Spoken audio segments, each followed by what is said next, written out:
Hi friends, இன்றைக்கி நம்ம செவ்வாழைப்பழம் வச்சு சூப்பரான பனானா கப் கேக் எப்படி பண்ணுறதுன்னு பார்க்கலாம். கப் கேக் பண்ணுறதுக்கு பேட்டர் ரெடி பண்ணிக்கலாம். ஒரு பவுலில் 2 முட்டையோட வெள்ளைக்கரு சேர்த்துருக்குறேன். இது கூடவே ஒரு பிஞ்சளவு சால்ட்டு சேர்த்து முட்டை அடிக்கிற விஸ்க் வச்சு இந்த மாதிரி நல்லா பீட் பண்ணிக்கலாம்.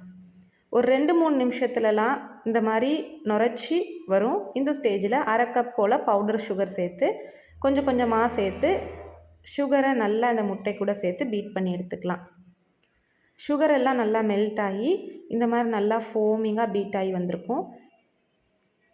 இது கூட எடுத்து வச்சுருக்கிற மஞ்சள் கரையும் சேர்த்து நல்லா மிக்ஸ் பண்ணிக்கலாம்.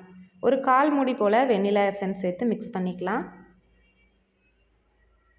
கூடவே 1/4 கப் ஆயில் சேர்த்து கலந்துருக்கிறேன்.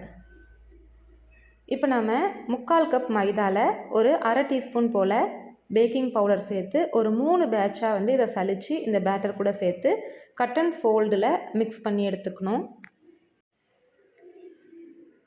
மாவு சேர்க்க சேர்க்க பேட்டர் கொஞ்சம் திக்காகி வரும். இந்த ஸ்டேஜில் நாம் ஒரு 2-3 டேபிள் ஸ்பூன் பால் சேர்த்து இந்த பேட்டரை அட்ஜஸ்ட் பண்ணிக்கலாம்.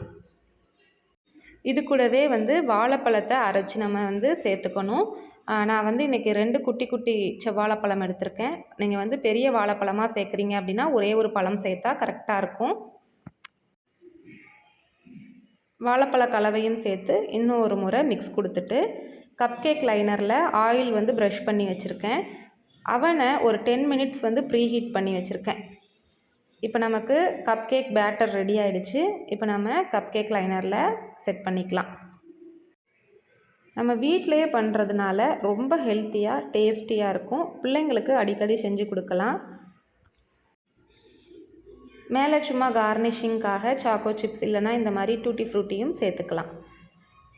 இப்போ நம்ம அவனில் ஒரு 30 மினிட்ஸ் பேக் பண்ணி எடுத்துக்கலாம். அவ்வளோதான், ரொம்ப டேஸ்டியான பனானா கப் கேக் செம்ம சூப்பராக ரெடி ஆகிடுச்சு. சாப்பிட்றதுக்குமே ரொம்ப டேஸ்ட்டாக நல்லா இருந்துச்சு. கண்டிப்பாக நீங்களும் ட்ரை பண்ணி பாருங்கள். இந்த ரெசிபி பிடிச்சிருந்துச்சுன்னா வீடியோக்கு ஒரு லைக் போட்டுருங்க. நம்ம சேனலை மறக்காமல் சப்ஸ்கிரைப் பண்ணிக்கோங்க. தேங்க்ஸ் ஃபார் வாட்சிங்.